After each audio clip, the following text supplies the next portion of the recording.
Hey everybody, it's Jeremy. Welcome back to Dreamers Game 1, where we are playing Yomi. This is turn 52. Let's jump into things. Okay, so right off the bat, we are completing Conjuration 6, on our way up to Conjuration 8.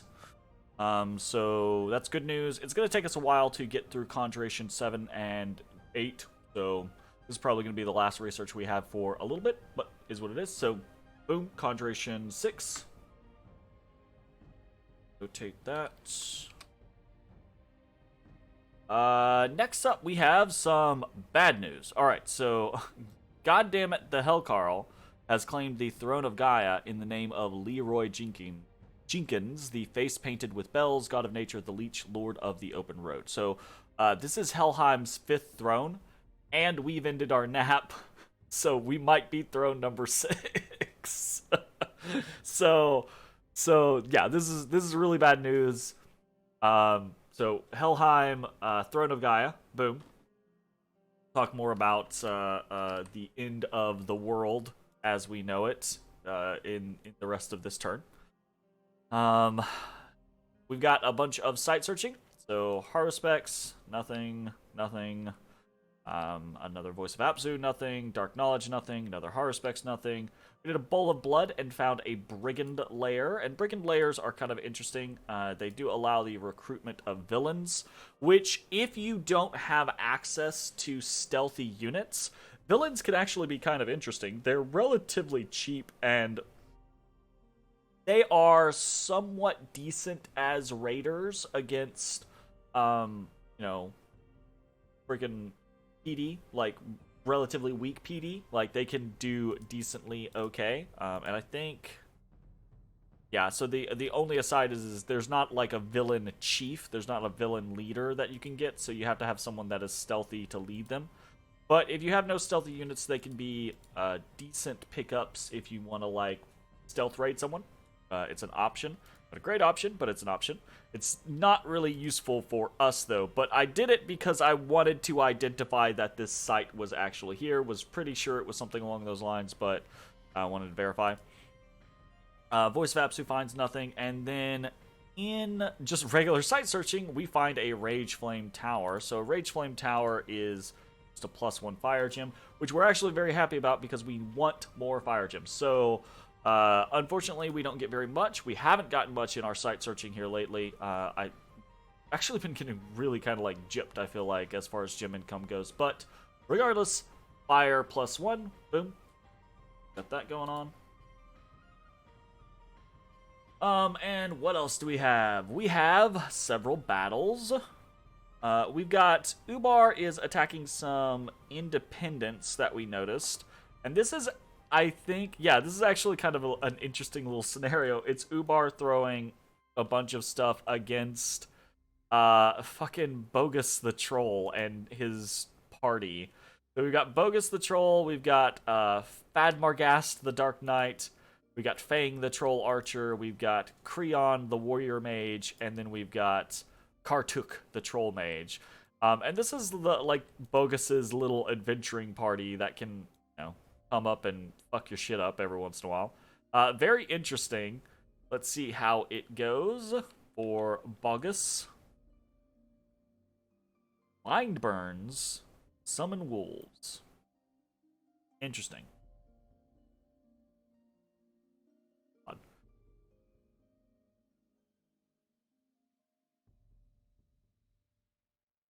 Threw out a Rigor Mortis. That actually was probably going to be pretty helpful. These guys can be surprisingly resilient. Because, I mean, they are trolls, so they do have regeneration. Bogus just got deleted. No.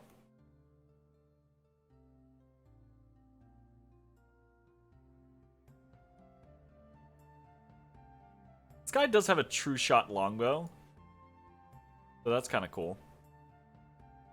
Oh, there's a howl up as well. Wow. Alright. Okay, Bogus's party got destroyed. They killed, they did kill a Mystic, actually, and a couple of others. So, that's fun. Fun little battle. We have several battles against Hinnom, so let's just flip through these. A lot of these are just going to be raids, so we'll check them, and this is just against 1 PD, Stinger, and a Vine Shield. We'll see if he does anything different. Blessing, Iron Skin, Temper Flesh, yeah, and that's going to be that. There's no way we can beat that, so he wins there. We attack in Coremark, and we threw out 2 Dionis, because basically just wanted to mess around with one of his actual fortresses and see if we could, you know, pop it. Well, not pop it, but like sit on it, that type of thing. And he actually is still patrolling with a decent little force here, so we'll see how this goes. We know what we're doing, so I'm not really gonna worry about that. He's got a bunch of Swarm going up. Earth Power, Phoenix Power, that type of stuff. So the Swarm is gonna be somewhat annoying. It might mess with our... Oh, lands on the one with the Vine Shield, actually. Or mostly on the one with the Vine Shield. So we're good there. I get poisoned over here. Oh, we've got some fire elementals coming. We've got earth elementals coming. Yeesh.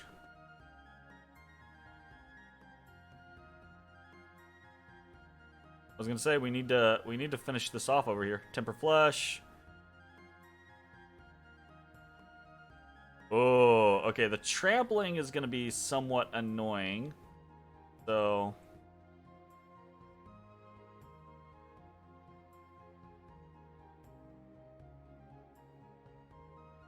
all of the Rephites and the Long Dead went over here. Interesting. So I will say this: I've been checking some of these turns more specifically, and I've come to notice more and more that there are a lot of these turns that are absolutely wrong. So, for instance, you can see Hinnom's army just breaks here, and we're doing very well. We're slaughtering his mages now, which is awesome, and that's great. Very cool. This is what might have happened, but it is not actually what happened. So I've been checking, I've been noticing little discrepancies here or there in some of the battle reports as I go through them in the game compared to kind of like what I have on my list of information. And I've realized that there are, with more and more frequency, there are battle reports that are inaccurate compared to what the actual battle results are. So we're going to keep watching things just because I think it's cool to watch battles.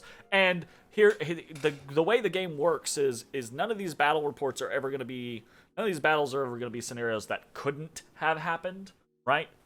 It's just die rolls, right? You know? So I do think it's still fun to watch them. But in this particular case, we could have won, but we did not. We did retreat successfully, but we were beaten. And specifically the way that we were beaten is one of the Dionis took a very chunky hit and got afflicted with battle fright, and that lowered his morale enough to rout, and then when he routed, the other one was like, oh shit, and routed. So that's basically what happened there. But they both successfully retreat to Shambolic. We get counter-raided in Great Mountains, little Long Dead force there up against some PD, nothing doing. We get counter-raided in Scythia, and this is kind of interesting. This is Lami, the son of Shamshiel, or Shamshiel. This guy is kind of interesting. He has a little flaming fist, and armor otherwise, but he is a fire blood instead of the typical earth blood or astral blood that we're used to from Hinnom's side of things. He can be pretty good if you fully kit him out, but he's better, in my opinion, he's better as a battlefield caster than as like a counter raider or a raider or something like that. But I mean, more than enough to deal with 1 PD or even like 10 PD, probably. You know? There's that. Okay, so we lose in Scythia to the son of Shamshael. We get attacked in Belfields, counterattacked there. 2 Melkarts. Again, are these the... So, one's the Holy Scourge one. Oh, no, these are both the Holy Scourge ones. So... Nothing doing. Or Scourge, rather. And then we have the battle in Jebero. So... We are up against basically nothing. It's just the Garrison, and I'm gonna let this play out so you can see why there are because I've heard some people be like, man, I've heard people or read people basically saying, you know, like Yomi, there's a reason why Yomi has all the income malices because otherwise they're overpowered, etc., etc. And I'm like, yes and no, because look at this. Look at all of these. Look at all of these individuals. These Ko-Onis, right? Like, that are in spirit form. What the fuck happened there? Well, it's all these fucking Aka-Onis. That's what happened there. So, this battle's basically done, but we lost 25 of our own Ko-Onis to just Aka-Onis going... And I know some people are going to be like, oh, well, you know, don't use them together, or, oh, well, you know, like, position them differently. Yes, but they're undisciplined, so you have very little control of what's actually going to happen, and we kind of need all of them at the moment. So it's just an interesting, fun little like side effect. Like, I know I've read people complain about how strong some of Yomi's free spawn can be, but at the same time, it's like, yes, but they're really only that strong in chaos power, right? Like, so in turmoil, so they need that. They have weird morale issues with the lower tiers, at least, and they will murder each other. So anyways, that was fun.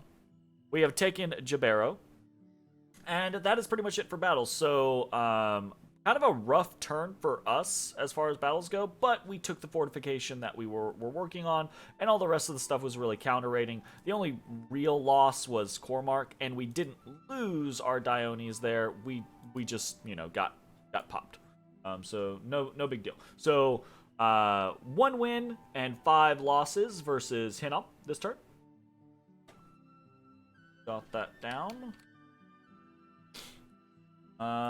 Now we've got very few events this turn. We have a population event in Golan Fields, a rebirth event, another rebirth event in Scardian Vale, and in Earthsword Desert, an ancient treasure has been unearthed. An ancient treasure of 66 gold. So, events, boom, 66 gold. Very, very kind of like weak. Oop, sorry, my alarm went off. So that is what it is. Whatever. I'm not gonna be angry at getting an extra 66 gold. I'm just not gonna be overly enthused about it. Okay, so let's talk about movements this turn. We've got a scattering of movements in our Heartlands. This is again because we talked about this last turn, but this is again because of Helheim, right? Like, Helheim is at 5 thrones. There is everyone in the game is up in arms now. My throne is a very big target, and then there is another throne, and I think it's this throne over here that is another big target. Helheim has this throne, I believe, in Feral Woods. So the game could be ending very quickly. And in point of fact, the game might end because of me. We'll see. I am trying to protect my eastern border and I'm trying to get involved in the war against Helheim. But it might just be that I'm opening up an opportunity for Helheim, and Helheim might kick my ass and win because of it. So we'll see how that all goes. I'm moving troops towards Pastena to try to, defend it as best we can. I've got, let's see, I've got a bunch of lizard warriors coming in there. I've got some mages coming in, etc., etc. So hopefully we will be able to defend it, but I'm not 100% sure. We also have just, a couple of Dione hanging around in the area, in Iron Caverns and Mysia, etc. So hopefully we will be fine. We'll see. Yeah. And then in the Hinnom front, we are going to march into Shambolic this turn, right? We've taken Jibero. We're going to march into Shambolic. The reason specifically we're marching into Shambolic is because, one, we might intercept a little raid or something like that from him. We'll see how it goes. But either way, from Shambolic, we can threaten Coremark, Hinnom, or Mereni all at the same time, right? So we kind of give Hinnom the onus of kind of guessing what the situation's gonna be, basically. So yeah, that's the plan. Fingers crossed that goes well. We're gonna be raiding a little bit more over in the western enemies' lands, so fingers crossed on that. I am going to try to start adding recruitment into the mix. I have not been tracking recruitment because recruitment's been this very weird wibbly wobbly thing with Yomi. But I'm going to try to start doing that. And in point of fact, we are so gold starved at the moment that we're not recruiting any actual commanders. We're just recruiting some bandits over here in Pastena. So recruitment of 4 bandits, basically. We'll see how, hopefully in the future we'll have better information to report as far as that kind of like specific headline goes, but we'll see how it turns out. Buildings wise, we are dropping a lab over here in Scardian Vale. This is greedy, right? Like, this is very greedy play. The game might be coming to an end over here with Helheim, and rather than recruiting actual units that are potentially going to help us in that end, we're spending, what is fucking 500 gold on a lab over here, right? When we could just be putting some of that points into Pastena. Part of the issue, though, is we don't have very many resources in Pastena, and there's not that much else I can like recruit here. So it is kind of a have my cake and eat it too kind of scenario, but at the same time my options are somewhat limited when it comes to what I can do in and around Pastena. So that's kind of the situation. But anyways, buildings, lab, +1, boom.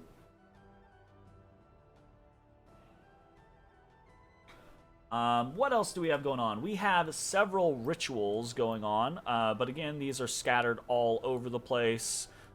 We've got a lot of different site searching happening, etc., etc. So we've got 3 auguries trying to basically site search for fire so we can have a better fire income.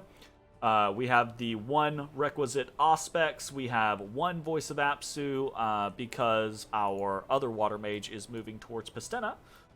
We have 3 arcane probings. We have 2 Haruspexes, again, just trying to finish up site searching with all of those different things. And then we have 2 reanimations. 1 reanimation in Pastena itself to try to start building up some chaff there, and then the reanimation that we're continuously doing in Yomi to try to build up patrollers there to get our freaking unrest down. So those are the rituals that we are doing this turn. And then forging, we're doing a fair amount of forging, but not like a crazy amount. We're doing our 2 requisite lightless lanterns. We are doing a skull staff, because it's just something that we can utilize to do more stuff with death. We are making a skull face, actually, with Kurofumi over here, so that we can reach up to death 6 with him. We are doing an Armor of Knights just to round out some gear sets, and we're doing a Scutato Volturnus as well. So, we've got all of that.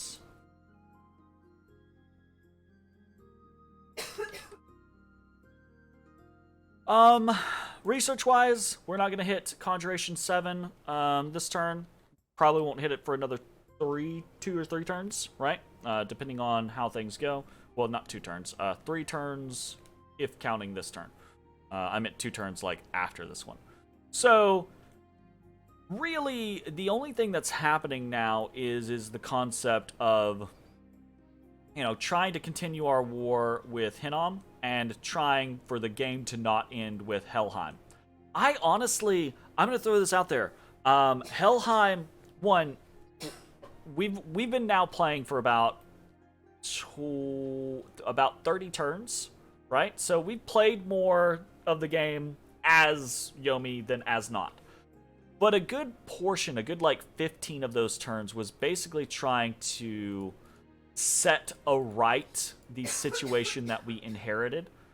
We're very far behind on research. I am positive. I'm positive if we saw graphs right now, we would be, aside from maybe Hinnom, right? Which even Hinnom, I think Hinnom probably is doing better than us. We're bottom of the barrel as far as research goes.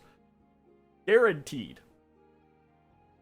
So when going up against someone like Helheim, who has had a very good game and has a lot of very good mid-game threats, especially with good research, I'm honestly not 100% sure that we are going to be able to do terribly much against them. Had we entered into a war against Helheim 10 or 15 turns ago, which was kind of the original intention, right? When we offered Hinnom peace and we were like, hey, look, other people want us to join in against Helheim to try to slow them down or put them in their place, that type of situation. Not that I was going to be the one putting people in place. I was just going to helping. But that didn't happen because Hinnom rejected that peace offer. I think if we had started a war against Helheim around that point, that might have been a different situation. But we've still been playing catch up, right? Whereas Helheim has been thriving, I would say. So I honestly don't know that we are going to be able to do too terribly much in this war, and we might actually just be opening an opportunity for Helheim to win the game. And if that's the case, sucks, but it is what it is. I would rather be involved and fail than not be involved at all. And like save face, right? Well, I didn't lose the game because I wasn't involved in that, you know, that type of thing. So we'll see how it turns out. If we are able, or if the game is able to stymie Helheim's win, and we are able to continue our process of catching up and hopefully winning against Hinnom, then we might be in a decent location to try to do something later on in the game, right? Like, as the game pushes towards, like, turn 70, 80, that type of scenario, I think by that point, we might be able to start, not necessarily catching up, right? Like, we're always going to be behind from a research standpoint, but it'll get to that point to where how far we're behind in research won't matter as much because we will still have big objectives, right? So I think that's the generalized plan. We cross our fingers, hope that we don't lose the game or that other people don't lose the game, and see how it turns out. That's going to be it for the turn. Thanks for watching. See you next time. Bye-bye, everybody. Hey, everybody. Thanks for watching. If you enjoyed the video, consider leaving a like, commenting, or subscribing. It really helps me out. If you'd like to see me live, head over to my Twitch at twitch.tv/thedistanthorizon.